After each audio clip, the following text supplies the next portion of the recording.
l'AAH, c'est l'allocation adulte handicapé. C'est une allocation qui peut être versée aux personnes de plus de 20 ans ou de plus de 18 ans dans certains cas, qui sont trop handicapées pour pouvoir travailler à mi-temps ou plus. Si vous voulez de parler des idées reçues sur le calcul et le fonctionnement de l'AAH d'une manière générale. Et donc, c'est parti. Idée reçue numéro 1, on peut toucher l'AAH à taux plein ou à taux partiel. Est-ce que c'est vrai? Est-ce que c'est faux?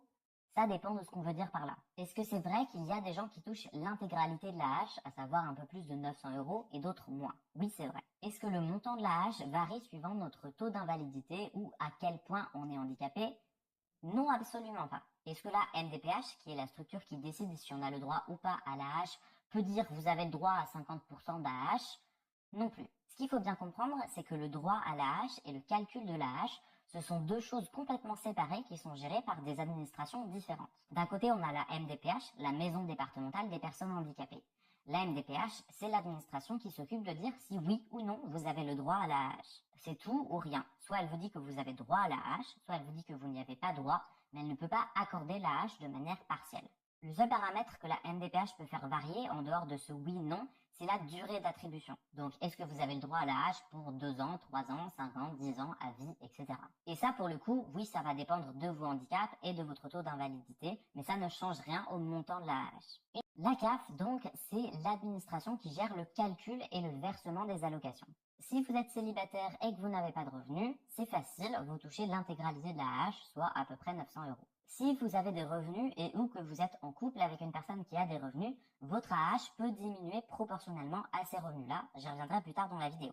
Pour résumer, du coup, on a la MDPH qui décide si oui ou non vous avez le droit à l'AH et pour combien de temps, et la CAF qui calcule tous les trimestres le montant auquel vous avez droit et qui vous le verse. Mais ces deux administrations ne peuvent pas faire le travail l'une de l'autre. La MDPH ne peut pas influencer le montant de votre AH et la CAF ne peut pas annuler votre droit à l'AH. Notez que les décisions de la MDPH, une fois qu'elles sont actées, elles sont définitives. C'est-à-dire que si la MDPH vous dit « vous avez le droit à 3 ans d'AH », vous avez le droit à 3 ans d'AH. Même si votre santé s'améliore, même si vous gagnez au loto, on ne peut pas vous dire « ah, votre situation a changé, donc on vous retire votre droit à l'AH ». Elle peut refuser votre demande de renouvellement à la fin des 3 ans, dire « non, vous n'y avez plus droit à partir de maintenant », mais elle ne peut pas revenir sur sa décision précédente. Ce qui peut arriver par contre, c'est que vous gagnez trop d'argent pour pouvoir toucher l'AH, mais ça ne veut pas dire que vous n'avez pas droit à l'AH. Ça veut dire que vous avez le droit à 0 € d'AH. Ça veut dire, c'est que si vos revenus diminuent à nouveau dans le temps dans lequel vous avez le droit à l'AH, le calcul se met à jour et du coup vous touchez à nouveau l'AH sans avoir besoin de la redemander puisque votre droit, lui, est toujours ouvert et valable. Évidemment, idée reçue numéro 2, on ne peut pas toucher l'AAH et travailler.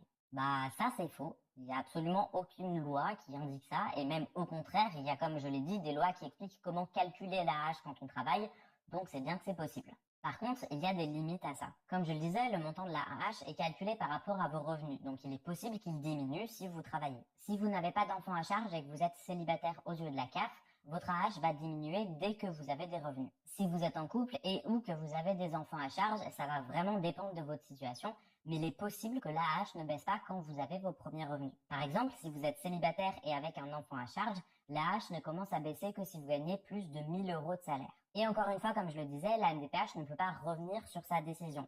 Donc si vous vous mettez à travailler à plein temps au milieu de votre droit à l'AH, on ne peut pas vous dire « ah bah finalement vous voyez vous pouvez travailler, donc on vous retire vos droits à l'AH ». Il est possible que vous ne touchiez plus rien si votre salaire est suffisamment élevé, mais vous y aurez toujours droit si vous perdez votre travail par exemple. Et encore une fois, il est par contre possible que votre droit à l'AH ne soit pas renouvelé à la fin de votre période de droit.